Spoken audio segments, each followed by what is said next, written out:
It's time for another wintry mix system. Hello, I'm meteorologist Brian Ivy. Certainly an active weather pattern. We're going to start with rain and generally warm temperatures that will be surging northward, but we do have a cold front that will be dropping on in during the course of the day. Today, dropping temperatures well into the 50s through the 40s into the 30s.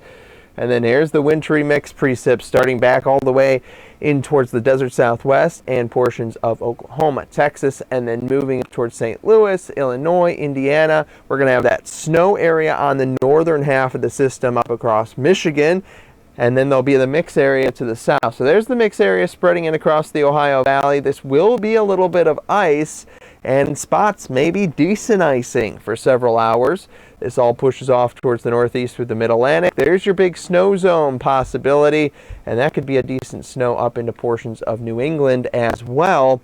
I wanted to draw your attention to where we do have the close difference in distance between where the icing area is, the wintry mix, and then the heavy snow zone across portions of Ohio.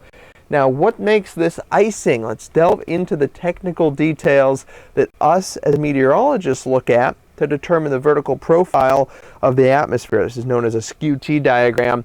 So we have snowflakes up here. It's cold, snowing, falling, warm air. Where this juts out here to the right, that's where the temperatures and the dew point profile is. So it will be very moist, but that's going to be mild, and that'll melt everything. There's not a ton of time below freezing when it falls to the ground, so it falls to the ground as rain, but it is below freezing at the surface.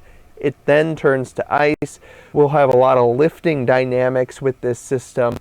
That'll be nice with the moisture to create some pretty decent amounts of precipitation.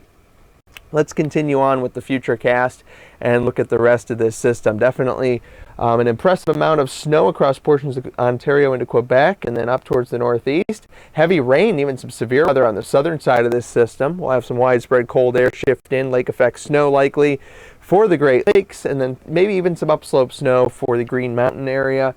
Then a couple of systems spit out of the Rockies. It will be a very active snowy pattern for the Rockies. Maybe a little rain for portions of the south. It'll be kind of this off and on time of some snow, just some minor risks here and there, like little clippers, little troughs that will move through across portions of the northern U.S. and then the Rocky Mountains as well. Not super active going into portions early next week, but we will have the chance for another warm up and some rain out across portions of the east with overall more warmth than cold air. Now, with this system coming up over the next few days, definitely a lot of variance with the snowfall maps. We do expect there's going to be a corridor of a few to several inches, maybe even a narrow corridor 6 to 8 inches with this across portions of the Midwest up in Michigan and into Canada. But some models do have a little bit less as well, and there's honestly models that have a foot of snow in spots. But there's still a difference in the track, so we're going to have to monitor kind of where things shift north and south to what the exact impacts will be. Good confidence on a lot of mountain snow across portions of the Cascades and much of the Rocky Mountains as well over the course of the next week, and then at least a few inches out in towards the Front Range and the plains. Temperatures, same old pretty much. Cold has been anchored across the west. That will generally continue with multiple waves coming through. Warmth across the east. There will be some cold shots, especially up into portions of the northeast, but then these red and orange colors come back, and widespread warmth, especially way above average for the deep south.